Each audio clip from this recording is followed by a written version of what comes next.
My name is Emma, and I am 28 years old. I live in a calm part of Chicago called Lincoln Park. The streets are quiet, lined with tall trees, cozy cafes, and familiar faces. From the outside, my life looks perfect. I have a husband, a comfortable apartment, and a steady job at a local bookstore. Many people would say I am lucky, but inside, I feel empty. Every morning, I wake up with a weight on my chest that never seems to go away.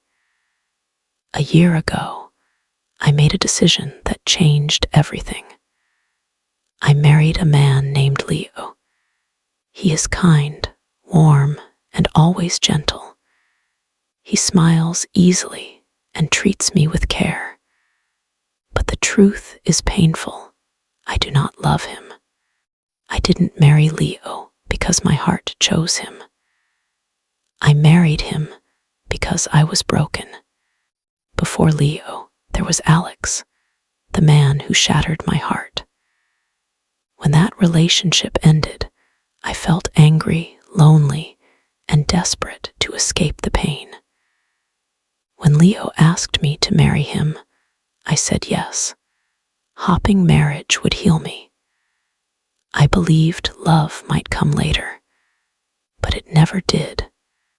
Leo tries every day to make me happy. He brings flowers, cooks meals when I'm tired, leaves sweet notes in my bag, and calls me his sunshine. He kisses my forehead and looks at me like I am everything to him. Anyone else would feel blessed. I feel guilty because I cannot return his love. One evening, we sat together on the balcony. The sky was full of stars, and the night air was warm. Leo looked at me and said softly, "Emma, I know you don't love me yet, but I believe you will. I can wait. My love is enough for both of us." Those words broke me.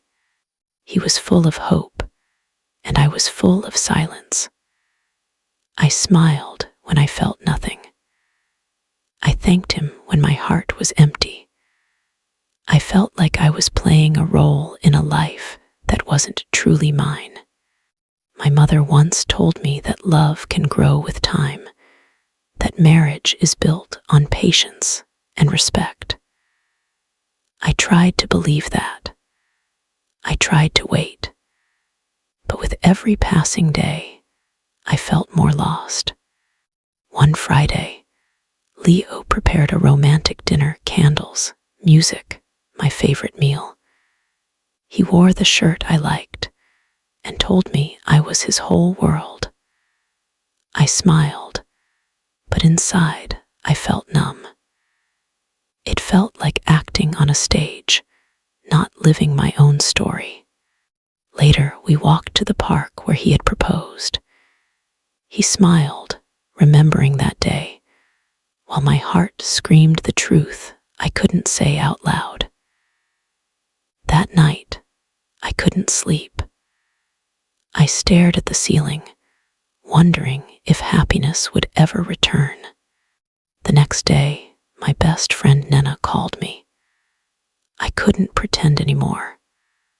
I told her everything, that I married out of pain, that I felt trapped, that I didn't love my husband. She listened quietly and then said, "Maybe honesty is the only way forward, even if it's scary." I knew she was right, but fear held me back. When Leo talked about having a baby, my heart froze. The idea terrified me. I wasn't ready, not emotionally, not truthfully. Still, he remained gentle, never pushing, never blaming. His kindness made everything hurt even more. One night, I packed a small bag, ready to leave. I stood by the door, watching him sleep peacefully. I couldn't do it. I sat on the floor and cried in silence. Eventually, I began writing letters to myself. Writing helped me understand my truth.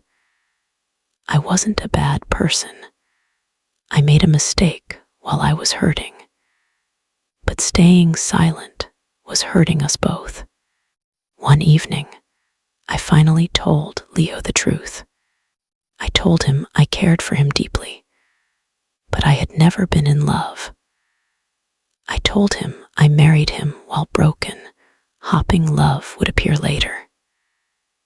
He listened quietly, tears in his eyes, and said he already knew. He just hoped he was wrong. He didn't yell. He didn't blame me. He let me go with kindness. In the days that followed, we lived quietly, separately, under the same roof. Soon after, I moved out and stayed with Nena. Leaving was painful, but for the first time in months, I could breathe. Slowly, I began to rebuild my life. I walked by the lake. I joined a small writing class. I wrote my pain, my mistakes, and my hopes. Through writing, I started to find myself again. Months later, I moved into a small apartment of my own. It wasn't perfect, but it was peaceful. I felt lonely at times, but free. I still think about Leo. I hope he finds someone who loves him fully. He deserves that. One day, I found the necklace he once gave me. I placed it in a box with a note thanking him for his kindness. Some gifts are too honest to keep. As time passed, I smiled more. I laughed again. I became myself.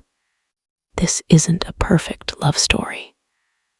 There are no villains here, only people trying their best with wounded hearts. But it taught me something important. Never silence your truth.